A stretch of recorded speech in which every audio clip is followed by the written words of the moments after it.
우리 역사를 사랑하시는 대한민국 국민 여러분들 안녕하십니까? 설민석입니다. 이번에는 밀정이라는 영화를 통해서 여러분들을 찾아뵙게 됐습니다. 밀정은 3.1운동 직후인 1920년대를 배경으로 빼앗긴 나라를 다시 찾기 위해서 목숨을 걸고 싸우는 독립투사의 이야기를 담은 영화인데요. 실제 어떤 일들이 있었는지 하나하나 풀어보도록 하겠습니다.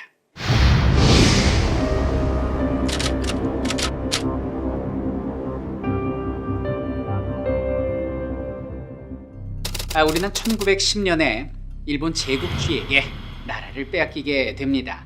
그리고 10년이 흐른 어느 날 기득권 세력이 팔아버린 나라를 되찾겠다고 우리 국민들이 한 목소리로 외치게 되는데요.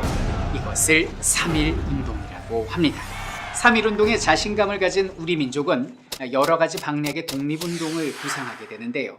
첫 번째가 강대국의 도움을 받아서 독립을 이룰 수 있다라는 외교 독립론, 교육과 산업의 발전을 통해서 실력을 양성해서 독립하자라는 실력 양성론 등 다양한 방략들이 있었는데, 이 모든 것들을 헛된 꿈이라고 비판하고 오직 민족의 직접적인 혁명과 수단 그리고 폭력 등으로서만이 독립을 쟁취할 수 있다고 부르짖는 자들이 있었으니 이들을 무장독립투쟁론이라고 부릅니다. 이 무장투쟁론의 중심에 섰던 단체가 의론위를 열렬히 추진하는 단체, 바로 의열단인 것입니다. 자, 의열단은 어떻게 조직된 단체일까요? 3.1운동 직후에 독립군 양성의 중심이죠. 신흥무관학교의 졸업생 13명이 주축이 돼서 만들어진 단체입니다. 단장은 김원봉이었고요. 그리고 훗날 신채호 선생께서 활동 지침을, 그리고 김구 선생께서 고문을 맡아줄 정도로 민족주의계, 무정부주의계, 사회주의계, 심지어는 여자 단원의 남녀노소를 넘어서 외국인들까지 함께 활동할 정도로 사상과 이념을 초월한, 그리고 국적을 초월한 의거단체라고 말씀드릴 수 있겠습니다.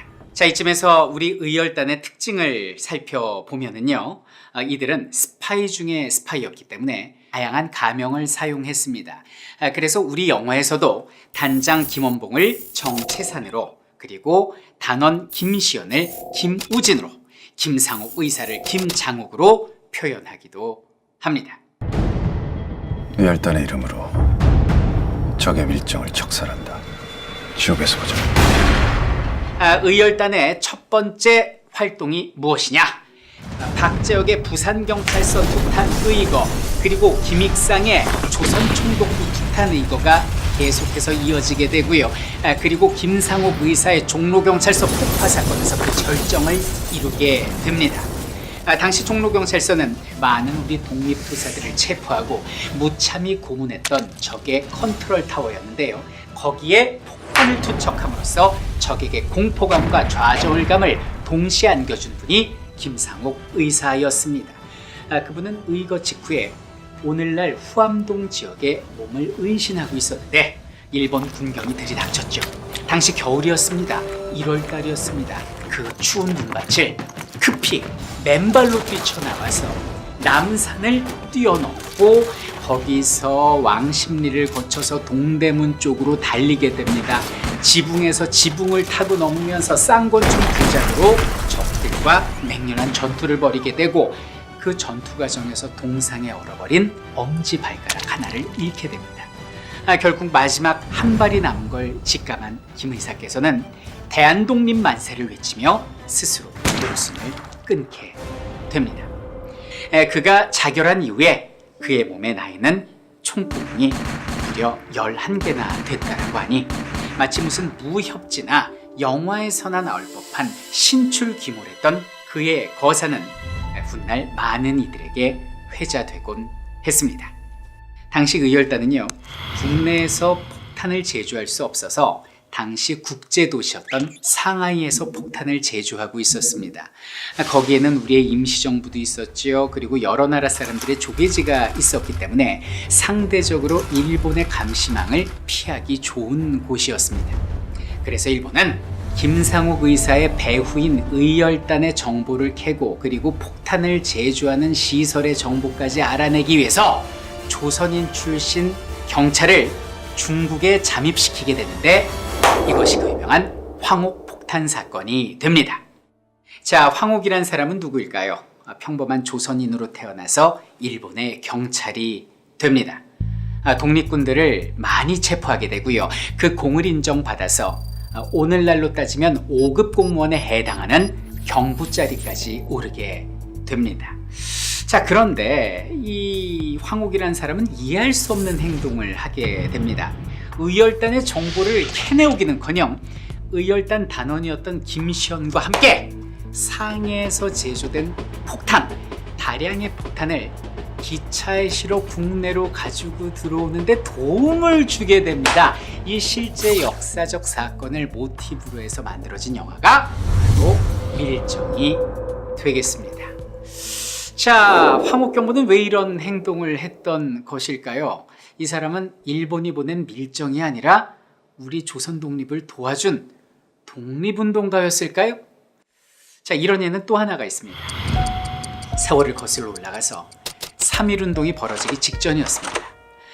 당시 국민들에게 나눠줄 기미독립선언서를 보성사라는 인쇄공장에서 인쇄를 하고 있었는데 야심한 시간에 일본 경찰이 들이닥친 겁니다. 그런데 이 사람은 다름 아닌 조선인 출신의 신철이었던 것이죠. 당시 현장에 있던 사람들은 낯빛이 흑빛으로 변했지요. 그리고 간곡하게 그 조선인 경찰에게 부탁을 했다고 합니다. 이보시오, 당신 조선 사람이요, 일본 사람이요, 한 번만, 단 한 번만 입을 다물어 주시오라고 부탁을 하게 되고요.